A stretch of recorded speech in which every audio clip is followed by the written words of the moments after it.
Welcome back. Today I just wanted to give kind of an overview of collecting in general, if anybody wanted to start collecting as a hobby. Now I know this doesn't require too much help from me. I doubt people are going to start collecting screws and nails as a hobby, but you totally could if you wanted to, I'm just saying. But it might not be as fulfilling as collecting something in a community or something that's difficult to find, or requires some kind of element of chance. Now, I know there's an element of controversy about video game loot boxes, and it's spilling into the realm of Pokemon cards, sports cards, and blind boxes. Is it gambling to not know what you're going to get? My answer is yes, kind of, but that's the point. It's fun because there is an element of risk, and you feel bummed when you don't get what you want, and you feel great when you do.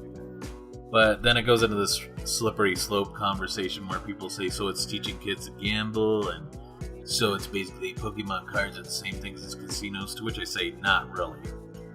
They're games in a way. You win some, you lose some, but you always walk away with something. If you lose at a casino, they aren't going to give you anything back. Even though you don't get the Charizard EX you were looking for, you get something. Even if you don't get the value that you paid for, they're meant to be parts of a game. An energy card isn't super flashy like the EX cards, but they're essential to play the game. If you buy a deck of playing cards, then each individual card is not going to be useful on its own. But with the other 51 cards, you can play a game. Sports cards, blind boxes, it's a game to build the whole set. Most people just get the ones they want, quit. But for the creators, that's the game they made, to collect the whole set. But that's really as far as I want to go on this topic. If you're a kid, I would discuss this with your parents, and I defer to their judgment. If you're an adult and you're missing rent payments due to blind boxes, you should probably reevaluate your priorities. So let me run down my 3 rules for things to collect. First, there needs to be some sort of availability, but it can't be too available. Let me explain. So let's say I like emeralds, but I make $15 an hour. Emeralds are not available to me because they're too expensive. If I can't even get one with a whole paycheck, it's not going to be very satisfying. Also, prior to the internet, you couldn't really collect something that was like in Japan or something like that because it was just too hard to get it. I know like with e-commerce and stuff like that, it's a little easier to collect those types of things. But, prior to that, if it's something that you can't get easily, it's gonna be it's gonna be more trouble than it's worth, I would feel. But conversely, if I can get every single item in a particular set on one trip to Walmart, I wouldn't be very satisfied with that either. There has to be a certain element of struggle that makes it rewarding. You wouldn't play a video game that's too easy, same thing. My second rule, there has to be an element of rarity. This is especially true if you want to collect them for value. While it sounds cruel, I don't want every idiot that hops on eBay to be able to get the Zernar Batman. I got it because I drove all the way down to Farmington, New Mexico after work the day it came out. If everyone can get every one, then what's the point? There needs to be some kind of element of conquest or it's not fun. My third and final rule, it has to be cool. If something doesn't catch my eye, it's not cool, it's not cute, I probably don't want to collect it at any price. That being said, I have a term I use. It's cool, but it's not $100 cool, meaning that it's cool, but I'm not going to pay the price that they're asking. So if there's a statue in it and they want $140 for it, I'll be like, well, it's $40 cool, it's not $140 cool. But if I make a stick man out of popsicle sticks and post it on eBay, it doesn't matter how cheap or how few I make of them, nobody's going to want it. So let's take the time to address the elephant in the room. Are Pops the next Beanie Babies? My answer, it doesn't matter to me. I'm a collector, I've been collecting them before they were popular. I really only sell them when I have to, and I don't like to sell them. And I never really thought they were going to be worth anything to begin with. Honestly, if the bottom drops out, it'll just make it easier for me to get them. With such a varied catalog and so many licenses like Disney, DC, and almost every TV show in existence, and exclusive in over a dozen stores, I probably will still be interested in collecting them for several years, and maybe the flippers and scalpers will thin out a little bit.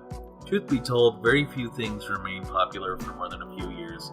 Funko has definitely had a good run, considering we are in a time where our phones are obsolete in under a year. I was around when the Pog fad ran its course, and to say it was hot for a full year would be extremely generous. One of my first collecting endeavors, sports card collecting, was a hobby dating back to the 1930s, but now it's only a shadow of its former self. But you can bet I still have my King Griffey Jr. Upper Deck rookie card. You have to ask yourself, how long do you need Pops to last? Do you really want to be collecting them into your 70s?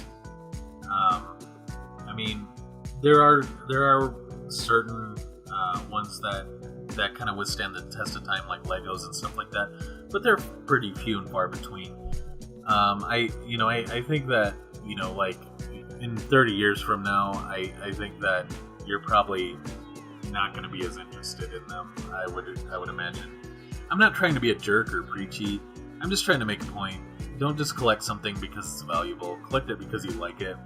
I feel like every time somebody talks about sports card collecting, they talk about they have a Michael Jordan rookie card that's worth $20,000. I'm not calling them liars, but they're always lying. I ask which set that it is in, and they can't even answer. I asked to see it, they can't produce it. I'm pretty sure you can count on your fingers how many different cards are worth over $1,000 that are more recent than 1985. And even if you have one of those, they have to meet very specific conditions. I know it's very thrilling when you collect something that's very valuable, and it's disappointing when they lose their value, but if that's the only reason why you're collecting something, you're basically collecting money. Believe me, there's a lot better ways to make money than hobby collecting. Now, I know it seems kind of hypocritical of me, since last episode I said I made $700 on one, but still, there are ones that I won't sell for any price, like Finn and Zombie Jake. Within reason, of course. If somebody offers me $8,000 for them, I'm going to take it. And ones I have sentimental value, like Venom, he's pretty much my favorite Marvel character. And I started collecting and reading comics right around the Maximum Carnage story arc, where he was very prominent in there. And they finally made a Venom, but it was a Walgreens exclusive. If any of you are avid collectors, you'll probably know what this means. Walgreens exclusives don't come to every store. In fact, sometimes they don't even come to most stores. No stores around me had them. No stores far away from me had them. I was gonna have to enlist some outside help to get it. I told everyone I knew to keep an eye out for it, and with varying degrees of helpfulness. Some people would say, "Yeah, I'll keep an eye out," but I know that they didn't. And there were a few who, bless their hearts, would send me pictures of Kane from WWE and ask if it was the one I was looking for. But I had just met a friend of my uncle's, and I didn't think there was going to be any problem asking her to keep an eye out, because she was in a different part of the country. And what do you know it?